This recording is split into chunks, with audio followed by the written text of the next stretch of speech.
God, you are. Oh, you are. You are, you are. God, you are my joy. Joy is what you are. God, you are my peace. Peace is what you are. God, you are my love. Love is what you are. God, you are my joy. Joy is what you are. My joy, my peace, my love. My joy, my peace, my love. God, you are my joy. Joy is what you are. Yeah. God, you are my peace. Oh, peace is what you are. God, you are my love. Oh, love is what you are. God, you are my joy. Joy is what you are. My joy, my peace, my love. My joy, my peace, my love. God, you are my strength. Strength is what you are. God, you are my help. Oh, help is what you are. And God, you are my life. And life is what you are. God, you are my joy. And joy is what you are. You are my joy, my peace, my love. My joy, my peace, my love. My joy, my peace, my love. My joy, my peace, my love. My joy, my peace, my love. My joy, my peace, my love.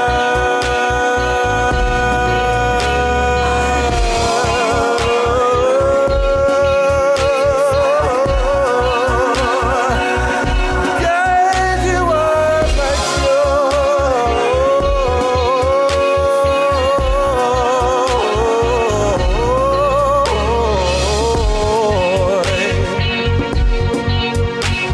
Oh, yeah, yeah.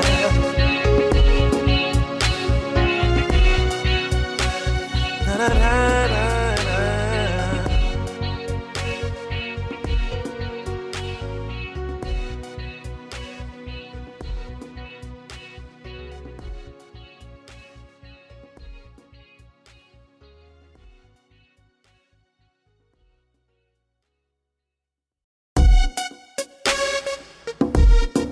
God, you are.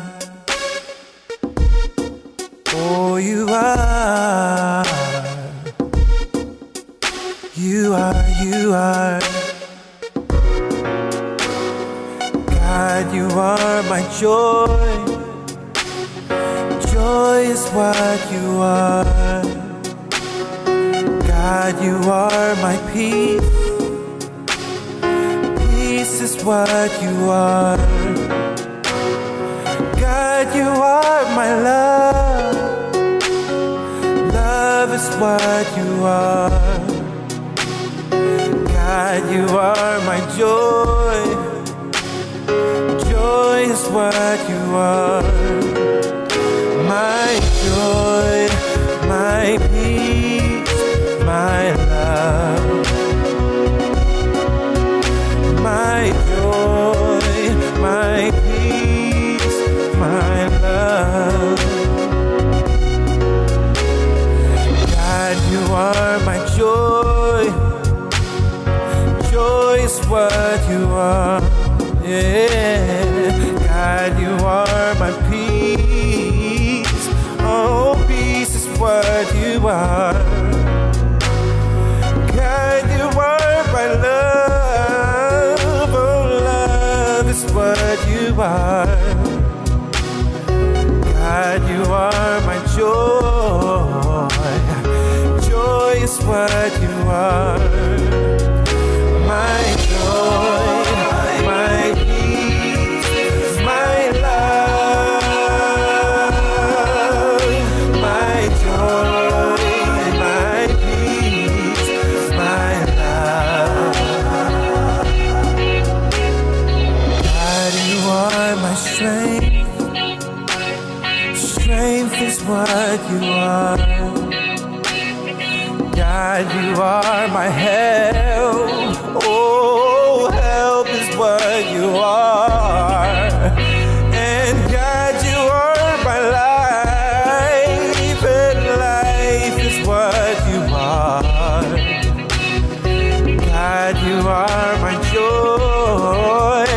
And joy is what you are. You are my joy, my peace, my love. My joy, my peace, my love. My joy, my peace, my love. My joy, my peace, my love. My joy, my peace, my love. My joy, my peace, my love.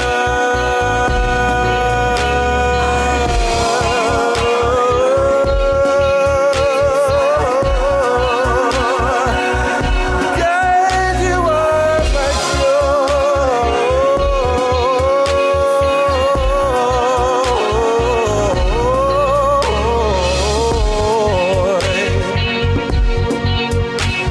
Oh, yeah, yeah.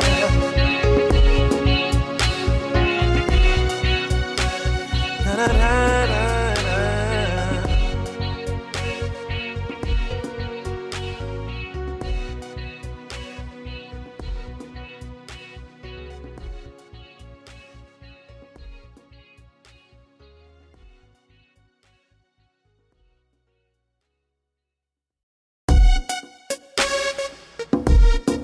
God, you are.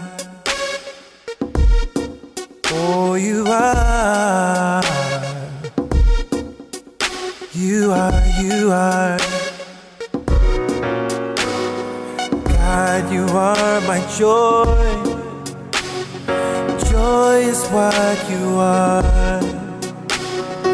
God, you are my peace. Peace is what you are. God, you are my love. Love is what you are. God, you are my joy. Joy is what you are.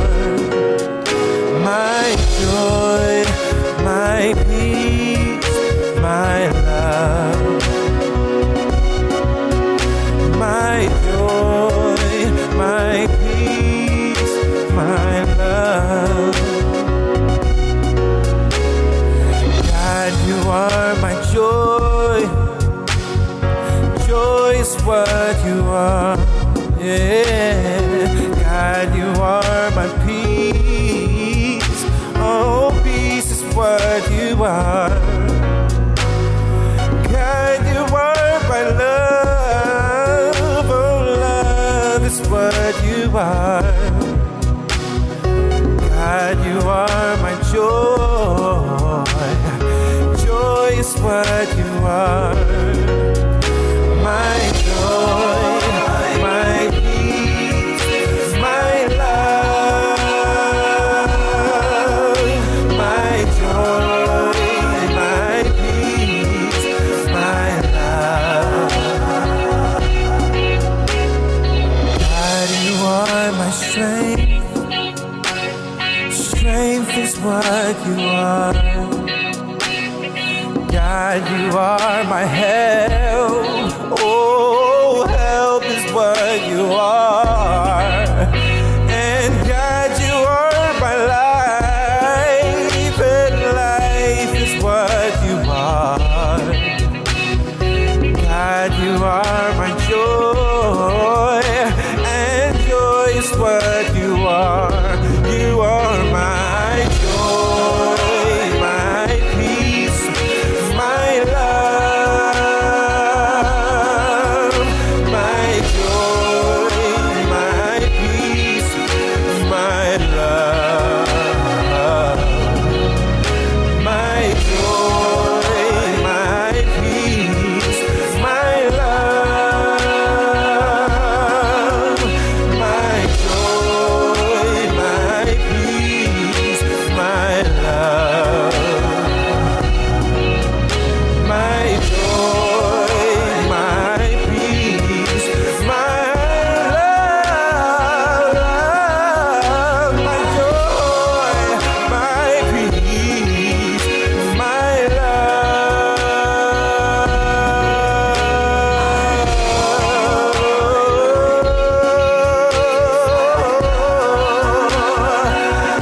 God, you are my joy.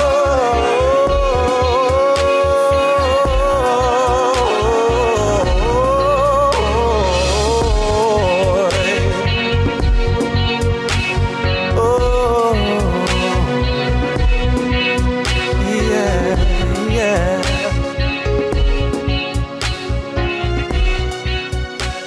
Na, na, na, na, na.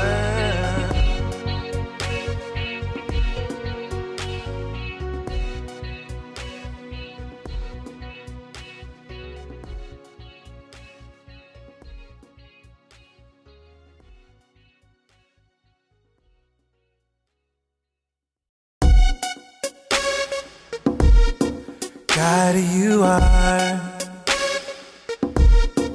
Oh, you are. You are, you are. God, you are my joy.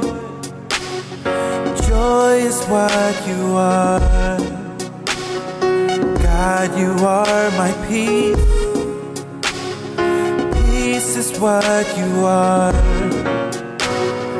God, you are my love. Love is what you are. God, you are my joy. Joy is what you are. My joy, my peace, my love. My joy, my peace, my love. God, you are my joy. Joy is what you are. Yeah, God, you are my peace. Oh, peace is what you are. God, you are my love. Oh, love is what you are. God, you are my joy. Joy is what you are. My joy, my peace, my love. My joy,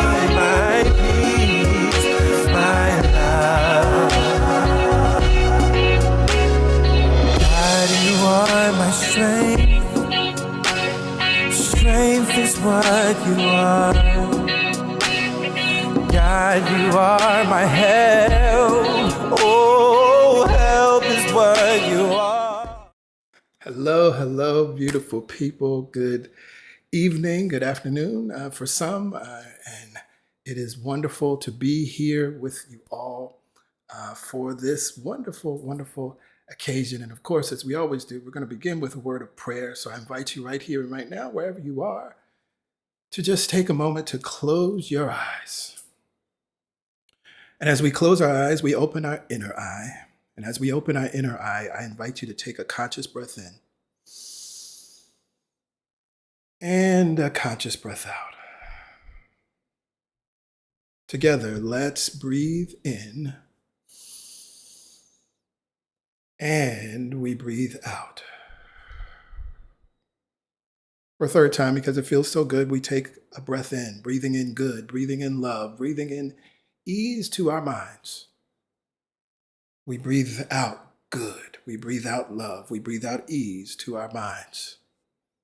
Right here and right now, I remember and recognize that there is only one mind, only one power, only one presence that is working in all, through all, and as all.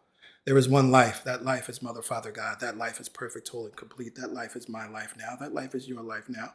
That life is our life now. It is the life of all. It is the life of all that we can see in the external, the mountain, the tree, the leaves, the grain of sand, the insects, the birds.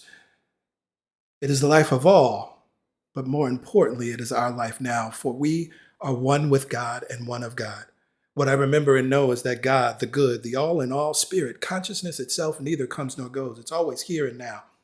There's no spot where God is not. There is no spot where spirit is not. There is no spot where good is not. There is no spot where love is not. And there is nothing in opposition to it because it is all. So as I recognize the omnipresence, as I recognize the good that is, as I recognize our oneness with it, recognizing that we are in the small what God is in the large, I declare that right now we are good, that our lives are good, and that we continue to be good, and our lives and our world continue to be good, for there is nothing in opposition to it. In my idea of good, there is spirit and only spirit. In my idea of good, there is only substance, there is only life, there is only wisdom, there is only intelligence.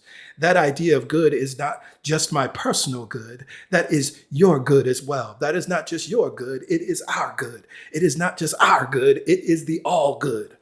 And so from this place of awareness of the all good, we now endeavor to have a wonderful, awesome time in this gathering right here and right now. I call this gathering blessed. I call this gathering enlightening. I call this gathering enlivening.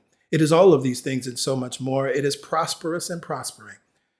So we now open our hearts and our minds to receive. We open our hearts and our minds to reflect. We allow the spirit of truth to be, to express, to lead and guide right here and right now. And so from this place of awareness, with confidence, with joy and thanksgiving, I release this prayer. And with confidence, joy, and thanksgiving, let us say, Amen, Ashe, and so it is. So it is. Well, hello, everybody. Again, welcome. However you happen to be connected, we're connected in all different ways and spaces and places. Shout out to those that are connected on YouTube. Shout out to those that are connected on Facebook.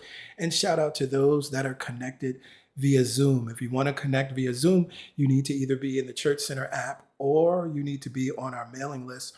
And, we'll talk a little bit more about that. If you want to join our mailing list, the easiest way to do that is to text connect to this phone number you see right here, 347-472-1078.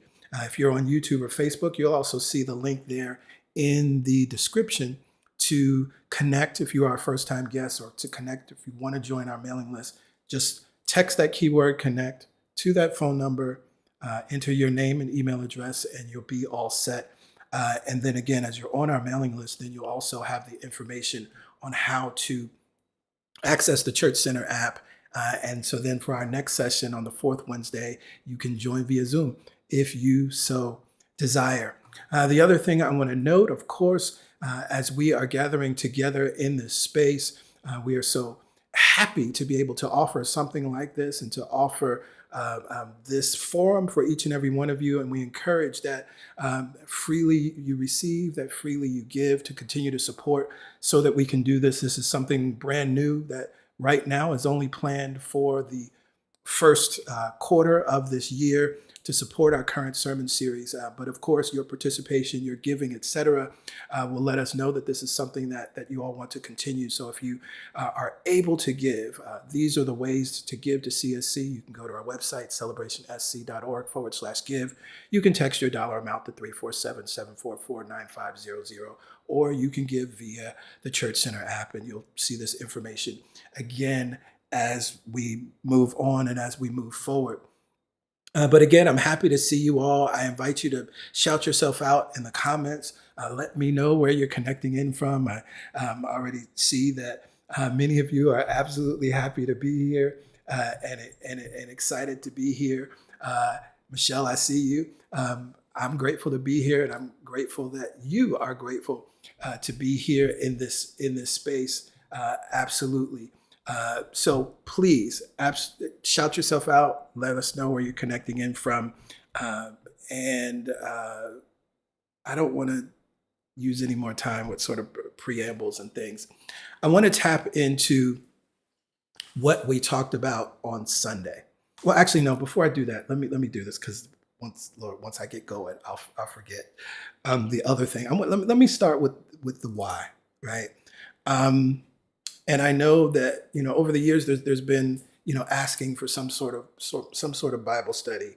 And the timing felt right for me, because this particular session, what we're doing January, February, and March, is absolutely about supporting our sermon series, because this sermon series that we're in, Tell the Truth, the Science of Spirit and How to Use It, requires I think more than what a Sunday sermon can provide. It absolutely requires the opportunity to ask questions, which of course you can do, during the God Talk. That's cool.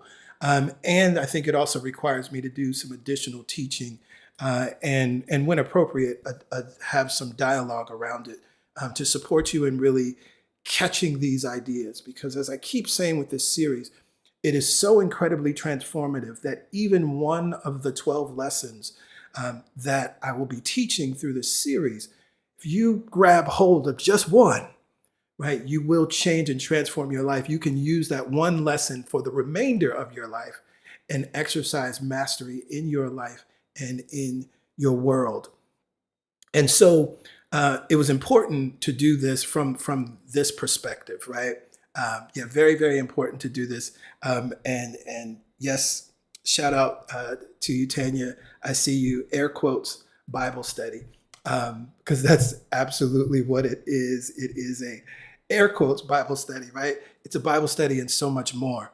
And so to that point, one of the other pieces that's important, why did I call this Put Down Your Bible, right? Or Reimagine the Bible Truth Study. And the reason why I called it Put Down Your Bible is because for me, there are plenty of people and teachers deconstructing Christianity and deconstructing old theologies. And I'm not interested in that. I've really never been interested in that. And in all that I teach at CSC, it hasn't really been about deconstructing the Bible as much as it's been about decentering the Bible. Write that down. Take a breath. Write that down. What we're doing here is decentering the Bible rather than deconstructing the Bible. The Bible is a wonderful set of texts, right? There's your first lesson. The Bible is a set of texts. The Bible is not an individual book. If we were to find, the best translation for that word, the Bible, if we look back, it would be the library. Right? It would be the library. That's what so the Bible is a library of texts, and it's a limited library of texts, and it's a chosen library of texts. We won't even get into all of the details around translations, right? So I think it's important that then we decenter it. I mean, imagine if for thousands of years, as wonderful as the New York Public Library system is, it doesn't have every book, right? Imagine if that was the only library that any human on planet Earth could access. Well, first of all, everybody's not in New York. And What about languages? Are all of the books in English? Are some of the books in Spanish? Or some of the books in Latin? Right? That would cause a dilemma. And so we recognize then that the Bible, the set of texts that we call the Bible, um, needs to be decentered in order to be understood, right? In order to be understood as not the literal inherent word of God, right? In order to be understood as a helpful and sometimes beneficial set of texts, but equally sometimes problematic and harmful set of texts. And so when we decenter the Bible, then we can have those conversations.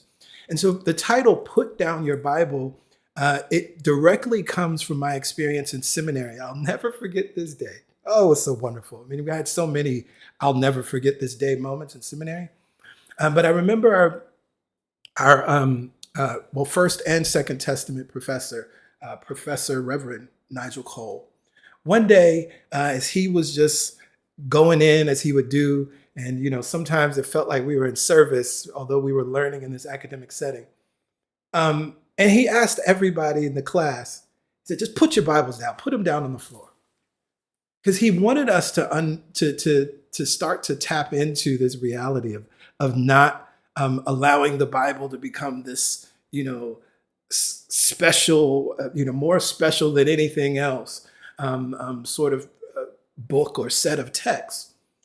And what was so fascinating to me about that moment was how many of my fellow students were hesitant, scared, and in some cases refused to put the Bible on the floor. And so again, this is what really inspired this title for me, Put Down Your Bible.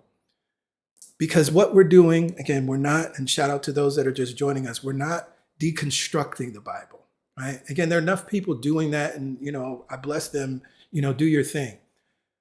But the reason that we're putting down the Bible and decentering it is because we can also understand more of the Bible when we bring in other spiritual texts.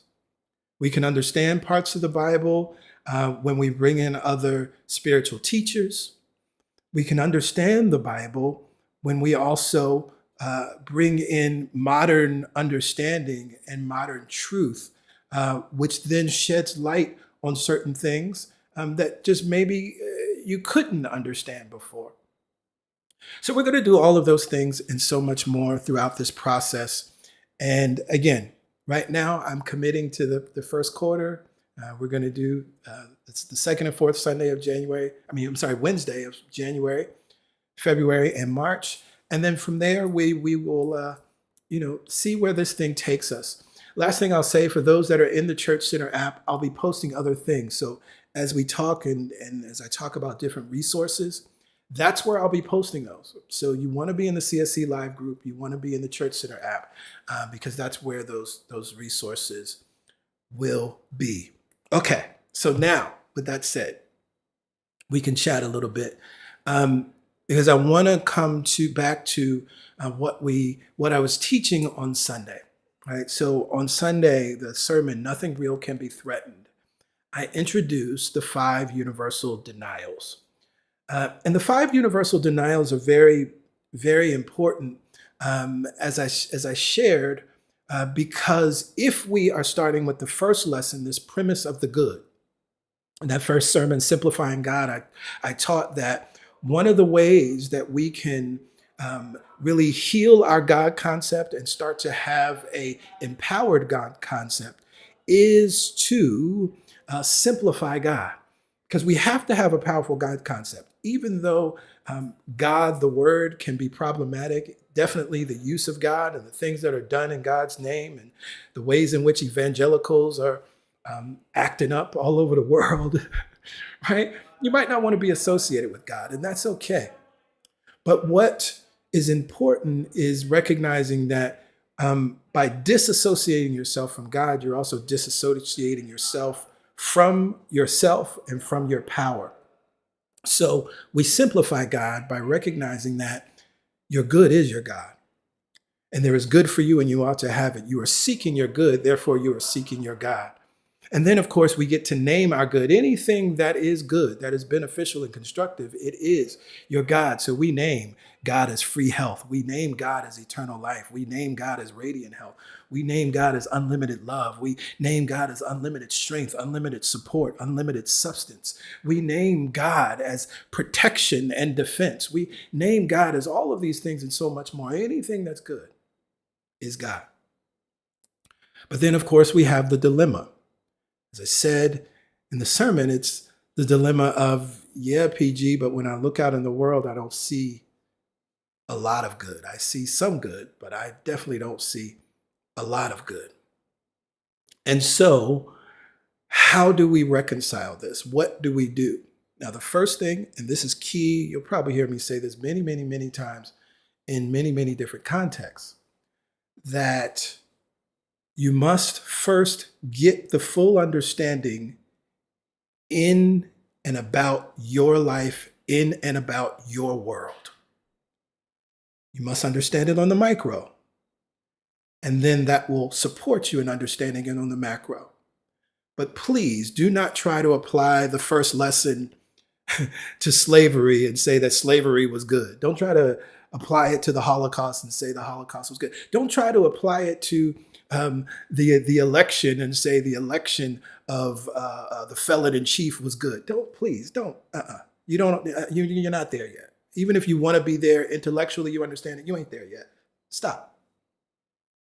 Get it in your life and understand it. And what's so powerful is that once you fully understand it in, through, and as your life, the natural awareness around others, the natural awareness around the external world, right?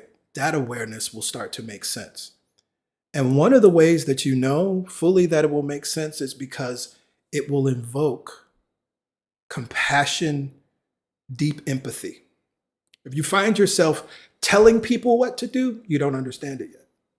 This takes us back to last year in the Miracle Minded sermon series, right? After emptiness was number one. The second condition of a miracle required that compassion and empathy. He was moved. Jesus was moved, right?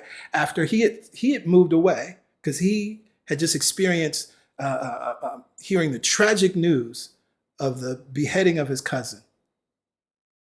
He needed to go have a little talk with God. He needed to get himself together. He needed to reconnect. And the people followed him. And he didn't cuss them out. He didn't tell them about themselves or tell them, what they needed to hear, so to speak, right? He was moved to compassion, with compassion, the text says, and he healed the sick, right? So that's one of the ways that you always can tell. It's a litmus test around when you got it, so to speak, right? Because there's an outpouring of love. There's an outpouring of love. And I say that understanding my own life, right? There was a point in time when I knew so much that I wanted to tell everybody, not just so much about what I knew, but how wrong they were. There was a time in my life that I knew so much that I wanted to debate folks, right? There was a time in my life that I knew so much that I, was all up in the comments on social media, right? So I say that from a place of awareness, right? And it's a stage. It's a stage that we go through, right? We can be overzealous and we're well-intentioned, but we realize the folly in that. And we realize we just need to work on ourselves, understand it, get it, and understand it for ourselves. And then we will understand it and get it in the world and as it relates to the world. So these 5 universal denials, they can be hard to accept, right? On one level, they can be very hard to accept. There is no evil. There is no matter. There is no absence of life, substance, or intelligence. There is nothing to hate. There is no sin, sickness, or death. And it's important that we can name these if we are to accept the first lesson. And so what I gave you is a way to embrace this, right? To start the embrace. In my idea of good, there is no evil. In my idea of good, there is no matter. In my idea of good, there is no absence of life, substance, or intelligence. In my idea of good, there is nothing to hate. In my idea of good, there is no sin, sickness, or death. Now, that's truth speaking. What we recognize is that when we are in the affirmative space, when we are using these principles to shift, change, transform, transmute something in our own life experience, we must name the good. And it's important that we're clear that the good is absolute. We affirm this each and every time in prayer. There is only one mind. There is only one power. There is only one presence. That power, that presence, that life, it is my life now. It is the thing that is back up, behind, and underneath all things. One. Omnipresence, one. Omniscience, one. Omnipotence, one. So in my idea of good, in the good itself, there is no evil. So let's talk about that for a second, because I think this is probably it's best to take kind of the most difficult one maybe, and to break it down. And I want to give you, unfortunately, sometimes as teachers, we speak in metaphor and we speak in analogies. No metaphor, no analogy is perfect, but I trust that it paints a picture for you. So one of the things to consider and to really understand is the nature of God, the nature of consciousness, the nature of spirit. All the same thing. I use the words interchangeably. But let's talk about this from the consciousness theory. The theory that consciousness is all there is, from the spiritual perspective that God is all there is and all there will ever be. At the level of consciousness, at the level of spirit, at the level of life, of God, everything is. I think you all know that. You all accept that, right? Everything that is, was, or ever could be exists at the level of consciousness, exists in the mind of God, if you will, right? Exists in spirit. And when I say exists, not in the physical time-space reality existence, right? It exists there in the unmanifest. Understanding that it exists in the unmanifest, it then suggests then that if everything exists, that evil exists in the mind of God and good exists in the mind of God. Now, if that were the case, then that would also start to get us into some false ideas about God being both good and evil, God being the creator of good and evil. But we recognize that as God is and consciousness is, and everything that is, was, or ever could be exists in the unmanifest as a possibility, right? In the quantum theory, they always talk about the waves of possibility, but this is even below the quantum level, right? So if we already know and understand that there are these waves of possibility at the quantum level, well, before they even manifest as those waves of possibility in the unmanifest, they exist at the root level of consciousness. Okay. Now, at the perspective of God, at the perspective of consciousness, because every possibility exists, the good cancels the bad and the bad cancels the good. Therefore, there's what we would consider nothingness. And yet it is complete aliveness at that level because that's where everything comes from. So I can prove this to you because mathematics demonstrates this wonderfully. If you have a calculator, because you don't have to do this in your head, although it's simple math, but I encourage you to just grab a calculator so you can understand this. So we learned at some point in school about positive and negative numbers, and we learned how to add and subtract and use positive and negative numbers. And it's interesting, something that happens at the level of math, which is demonstrating to us what's happening at the level of consciousness. Teaching moment, what am I doing here? I am invoking the principle of correspondence. The principle of correspondence says, as above, so below, as below, so above. So that means that below, meaning here in this time-space reality, we can use our understanding in this time-space reality to understand what is beyond our time-space reality, AKA above. So if I have -2 and I add 2 to -2, what's the result? And I'm going to wait. I want someone to post it in the comments. There's a delay here, but I want to wait. -2 plus 2 equals what?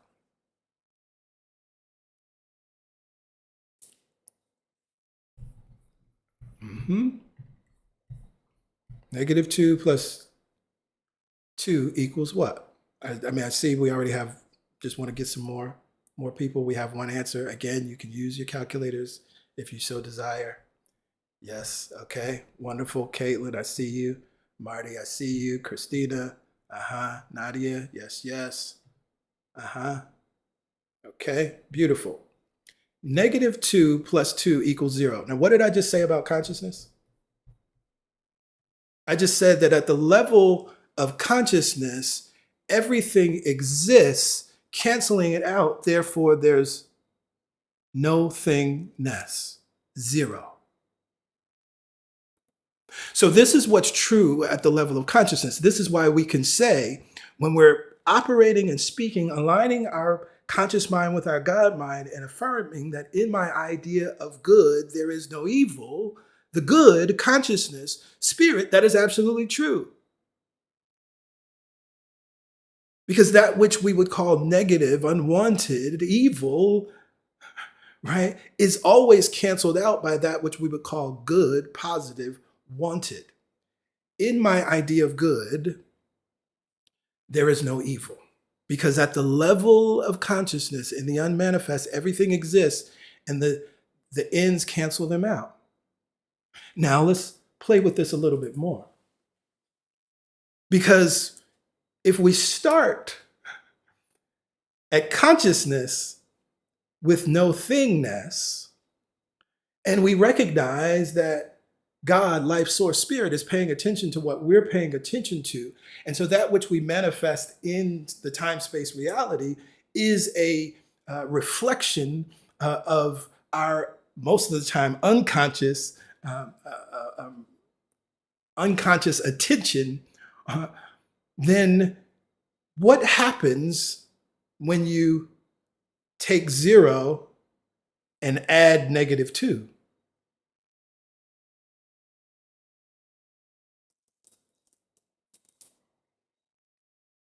And again, I'll wait.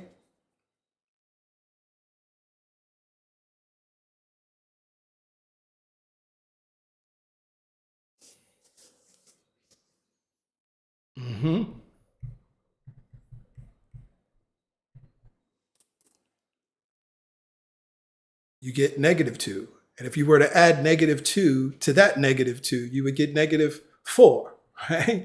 And if you added -2 to that, you would get -6. I hope you can, again, as I said, these metaphors and analogies are helpful, pointing us in the direction of something. Recognizing that we start from the unmanifest and everything exists as a sort of virtual reality, a virtual possibility in the unmanifest. And then we recognize that by where we place the focus of our attention, we're either adding negative numbers, right? Or we're adding positive numbers. So here's where the other piece comes. So we'll just stay with the -2, right? And we had -2 plus 2 equals 0. If we add -2 to 0, that gives us -2. And the more that we would add -2, that's going to take us further and further down in larger and larger and larger negative numbers. So then that means that in order to change that negative to a positive, we would have to start adding positive numbers. And see, this is why some of you are still frustrated by why your life doesn't seem to be going the way that you want. For any host of reasons, it's not your fault, no guilt or shame, but let's just say you're at -202. And so for a while, you're adding 2, and you're adding 2, and you're adding 2, but then something happens and you get frustrated. And then you start adding negative numbers to the other side. And so you're building up that other side again. You must inundate your mind, your thoughts, your life with positive numbers in this analogy in order to reduce that negative number. Now, inevitably, just the same way that math works, it's easy and effortless. Yes, inevitably, you will return back to 0. And then it's important to continue with the adding of those positive numbers. The other thing that happens for many of us, we have -202, and life is so loving that what is required for us to cancel out -202 with a positive 202, because we hadn't been paying attention for so long, is when that huge unwanted experience shows up, which then calls us to then call on positive 202 to create a new set point. But this is really what's happening at the level of consciousness. And again, mathematics demonstrates this to us, right? Mathematics also demonstrates to us the reality of how manifestation comes from consciousness itself. It is self-replicating, right? And so it's never depleted, it's never diminished. And again, understanding even in its principle, we would never run out of numbers, right? Using this principle, whether we're adding on the negative pole or whether we're adding on the positive pole, there are an infinite number of numbers on the positive side, there are an infinite number of numbers on the negative side. Let those who have ears to hear, let them hear. Because this right here is transformative. It's incredibly transformative. But what's most important, this is why you can affirm there is no evil. Because at the unmanifest, at the level of consciousness, at the level of spirit, it is the equivalent of you have 2 poles. You have a -2 and a +2. When you add them, there is 0. There is no -2. I can have a -1 million and a +1 million. When I have, they cancel each other out. There is neither. Now, another simple way to think about there being no evil is the same way you think about a shadow. And I mentioned this briefly on Sunday, the idea of, we'll say, oh, someone is afraid of their shadow, right? And we're saying that because it's like the shadow isn't real. So to be afraid of your shadow, it's like, why would anyone be afraid of something that isn't real? And so although we experience evil in this time-space reality, Ralph Waldo Emerson writes that evil is negation. Meaning, well, taking us back to that mathematical example, but recognizing that that's what evil is. It's a negative number. And we recognize, right?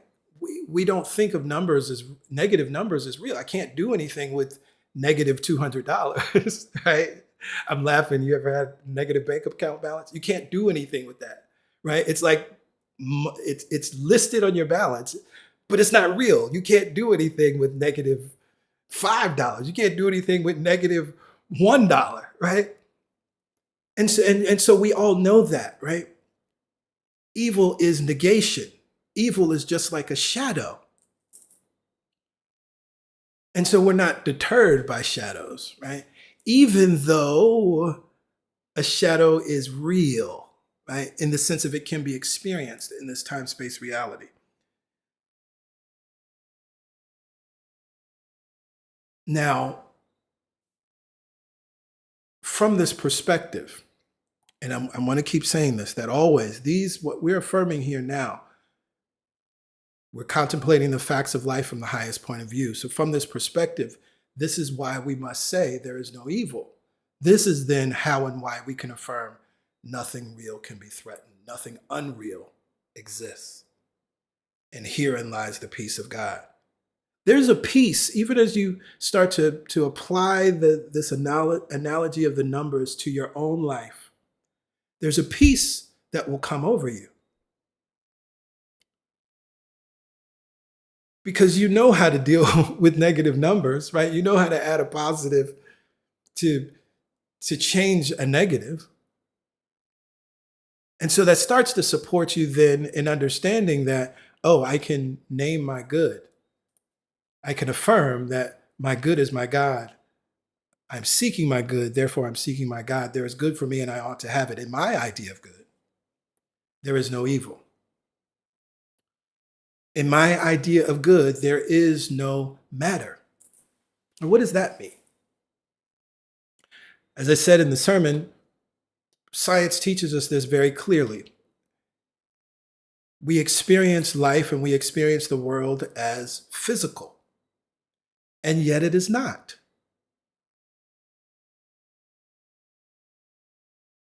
And so in truth, there is no matter is that affirmation that supports you in stepping away from the limitation.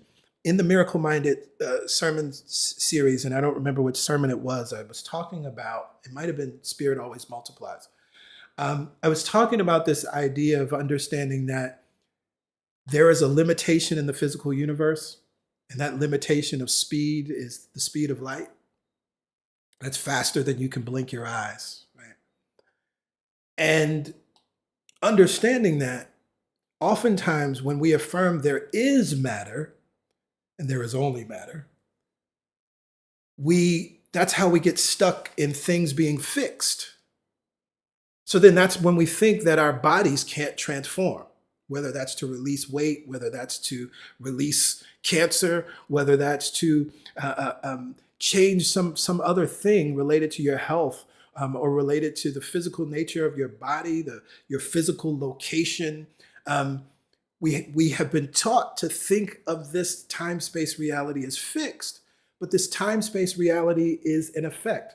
Here's something that I've been saying for the last 13 years. This experience of life is like Play-Doh. I don't know if you all played with Play-Doh when you were kids. I did. I loved Play-Doh. And the thing I loved about Play-Doh was, one, I could use my imagination and mold Play-Doh and combine colors into anything. If I messed up, if I didn't like what I made, I could start all over again. I also loved particularly my Star Wars Play-Doh set, because my Star Wars Play-Doh set had specific molds that allowed me to create Luke Skywalker, that allowed me to create R2-D2 and C-3PO, that allowed me to create the X-Wing fighter that I loved so much. And all I had to do was put the Play-Doh in the mold, and it became that thing. But if you're not working with Play-Doh, that would never work, right? That would never be possible.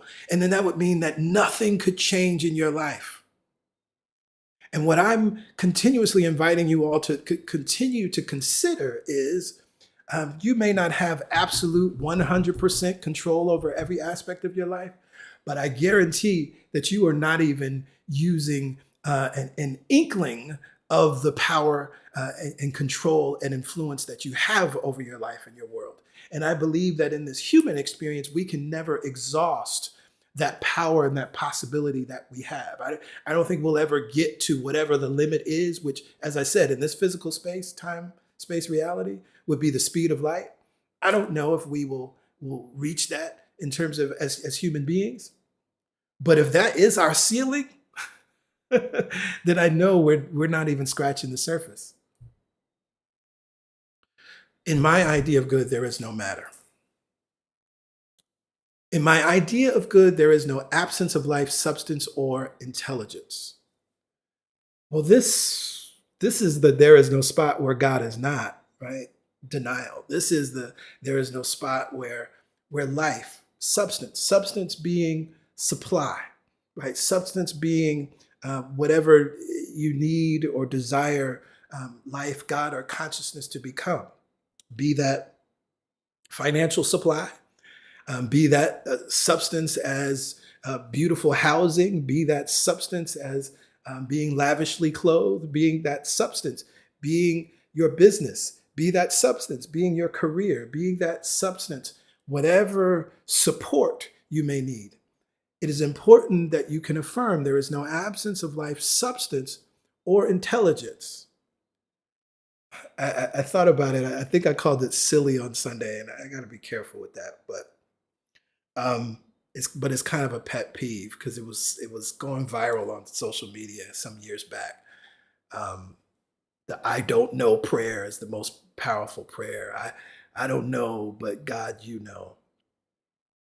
And I get it, but the thing is, if there's no absence of life, substance, or intelligence, to affirm I don't know in any context is a spiritual lie. Because in my idea of good, there is no absence of intelligence. There is no absence of wisdom. There is no absence of knowledge. There is no absence of guidance. There is no absence of direction. Why? Because I'm one with intelligence, wisdom, knowledge, answers, guidance, and direction. There is no spot where intelligence is not. There is no spot where an answer is not. And so if I find myself going down that direction, then I need to affirm in my idea of good, there is no absence of life, substance, or intelligence. In my idea of good, there is nothing to hate. No thing. Why is that true? Well, one, because at the level of consciousness, there is what appears to us to be nothingness. What is there? The level of consciousness, there's nothing to be mad at. There's nothing and no one to be pissed off at. Right? Now, that doesn't mean that you're going to be there automatically. This is why A Course in Miracles takes us through this wonderful process in the workbook of reminding us, in the lessons, right? Reminding us that we only see the past, right? Reminding us in the beginning, nothing I see in this room, on this street, means anything. That's what A Course, and this is why I said A Course in Miracles will support us a bit in this series, right? Because when you start to embrace and really move through those lessons and become aware of all of the ways that, this pen, right? You see this and you say and know it as a pen, but that's based on the past. That's based on how you've experienced this thing or something that looks like it. That's based on what somebody told you about it. That's based on how it worked for you or didn't work for you. But you don't really know what this is or what it means. Not if you're only seeing the past. And we recognize that God, source, consciousness, lives and operates in the now, and only in the now. And so we have the opportunity to see every moment as it is. And when we see every moment as it is, there's nothing to hate. Here's another word. There's nothing to resist. There's nothing to push against. There's no reason to force. There's no one to convince. There's sure enough no one to beg. There's no proving. In my idea of good, there is nothing to hate. And then the last denial, there is no sin, sickness, or death. In my idea of good. at the level of spirit, at the level of cause, no. Now, sin is a mistake. That's what sin is. It's the best use and understanding of the word. I read that today in our reading with the morning prayer. In my idea of good, there is no sickness. I talk about this often, and particularly on Healing Sundays. We recognize that the reason that healing is possible is because there is no sickness. That's why healing is possible, because you're restoring what is. You're not creating something new, right? The experience of the unwanted or the sickness, right, is the error, right, that can be corrected, right? And when I say error, I'm not saying that you did something wrong, and definitely not consciously. We recognize that there's a negative number, we get to add the positive number and erase it. That's why there is no sickness. Same thing even with a mistake that we may make. And then, of course, there is no death. We understand and teach and affirm, right, that death is not really the best word, right? There are beginnings, there are endings, and every ending is a new beginning. There's only transition. We have that wonderful series, Life After Life, if anybody wants to tap into that a little more, where what's beautiful is people like Dr. Eben Alexander and so many others have, Anita Morjani, have had powerful, powerful experiences and have been able to share that experience with us that really affirms this reality that death, as it is talked about, death as it's talked about as being fixed, this space of matter, is not what it is. There is only transition. There is a beginning, there's a middle, and an end to all things. And the end is always a beginning. Every ending is a new beginning. And that's why we can then affirm that truth. That's why we can affirm that truth, that there is no sin, sickness, or death. Now, you may have some questions, and I'm happy to answer a few questions. For those that are on Zoom, we can also bring you in to ask your question if you so desire, or you can pop it in the chat.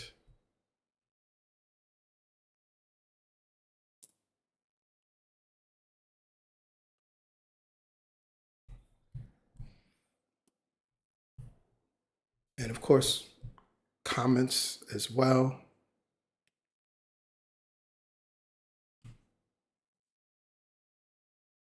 Beautiful, beautiful. If we call God, let me put this on the screen. This is a good question, right? If we call God unlimited protection, all is God and all is good, what is God protecting against? Okay, so let's consider it this way. One of the hallmarks of God, of consciousness, is orderliness.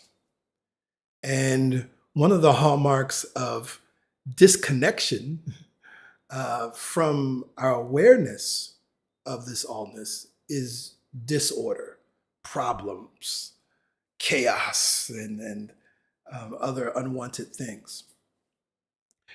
What one finds as you become more and more intimate with consciousness and you start to develop that connection is a sense of orderliness, that things seem to go well with you, right? And so what's happening, it's not protection in the human sense of guarding and blocking you from things, but what it is, remembering, because everything exists in the unmanifest, right? Everything exists as a virtual possibility. But the more that you're aligned with the orderly flow of source, then you are no longer even, I want to say you're not even entertaining those things, but it's that those things don't even spring up in your life and in your awareness. From the level of humanity, we would call that protection, right? This is what the psalmist was really affirming, right? When we read, right, the Lord is my shepherd, I shall not want, right? He makes me to lie down in green pastures, right? And there's this analogy of God being like a shepherd, right? Doing these things to the sheep, protecting them in a certain way. But it's not that it's a willful protection, nor that God is really like a human shepherd. It's that the surely goodness and loving kindness, right, shall follow me all the days of my life. As you are living in that reality, as you are living in that connection, you are no longer privy to those other ways of being and experiencing life that still are virtual realities or virtual possibilities, but they're no longer, they just can't manifest in your life, right? I mean, think about it this way. Let's go back to the numbers. So if you are living in, on the positive side, the number is 1 million. Negative 500 can't really affect the impact of that number. Like, even if that number comes down, you wouldn't really feel it, would you? You might not even know it. You might not even recognize it. And so, see, this is where we get into the things that are affirmed. And we read in the Bible, for instance, we read the Joseph story, what some meant for evil, God used for good. And again, we're humanizing and anthropomorphizing God, but that's not really what's happening. Right? At the level of consciousness, right? That no weapon formed against me shall prosper. It's not going to prosper. 1 million, okay, take away 500 from 1 million. You're still going to be good, right? That's what the protection is, right? That protection and defense. It's recognizing that then you're not protected from the experience of being human, right? Part of being human is laughing and crying, being happy and sad.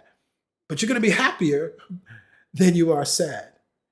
And operating in this level of awareness, even those things that made you sad before, you understand in a different way. And so you'll see it differently, right? You'll move through the stages of grief differently. You'll move through even perceived loss differently. And so in all of that, that's what the protection is. And I hope that affirms, adds some more context and understanding. I'm seeing another. So in a sense, praying for protection and affirming divine order are similar at the level of consciousness. Absolutely. Absolutely. That's a great way to think about it, right? Affirming divine order and recognizing that, and this is where meditation and tapping into the transcendent field, no matter which method you use, there's many ways to do that. It is that space that then you create orderliness in your life, and then that orderliness shows up in your body, right? That orderliness shows up in every aspect of your life. Not that you won't have disappointment, but the disappointment won't be like it was before. Again, not that you won't experience loss, but the loss won't be like it was before. And so then you recover, or to use PY's word, you bounce back easily and effortlessly and differently. Wonderful question. Wonderful question.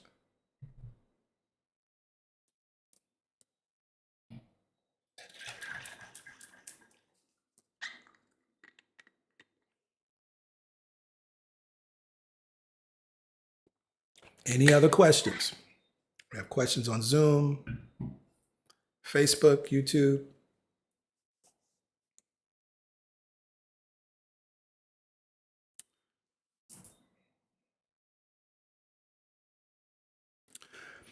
I'll I'll also share one of the thoughts that I have related to these sessions in this forum.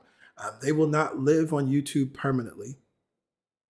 They will be on YouTube, and you can come back and rewatch it. But we are going to create another space for these videos to live in the future. So just keep your eyes and ears open for that. But also, by all means, it'll be here on YouTube for a good while for you to tap back into. Now, again, I trust that you've received something. I think that this the positive and negative numbers. I was going to tap into another analogy as well, but I think that one was really kind of working on us. I encourage you, right, to you can go to our website to give, celebrationsc.org/give. You can text your dollar amount, or you can give in the Church Center app. This is something new that we're doing. I'm committed to doing this as we move forward for this first quarter. So we'll be back together again on the fourth Wednesday of this month, and then the second and fourth Wednesday of the subsequent months. If you have other questions or other thoughts in the Church Center app, I'm going to create a new thread. So comments, questions, etc. You'll be able to post those there. Otherwise, I look forward to you all seeing you all on Sunday. On Sunday, we're going to tap into the third lesson. And as I shared, now that we have a grounding of these 5 universal denials, now we can talk about the 5 universal affirmations, right? Because of course we create the space, we get our minds right with these denials, right? And we need to do that, because if we're seeing things that appear to be fixed out here in the world, if we're seeing in our world what appears to be lack and limitation, if we see what appears to be sin, sickness, and death, then we must remind ourselves that in our idea of good, what is true. Now, once we've used the denials, that clears the space, but now we got to fill the space consciously and intentionally. And that's what we do with the 5 universal affirmations. So I'm looking forward to sharing more with you on Sunday. And then, of course, this session we'll be doing again on the 4th Wednesday of this month. I love and appreciate y'all. And I'll see you real soon. All right, bye for now.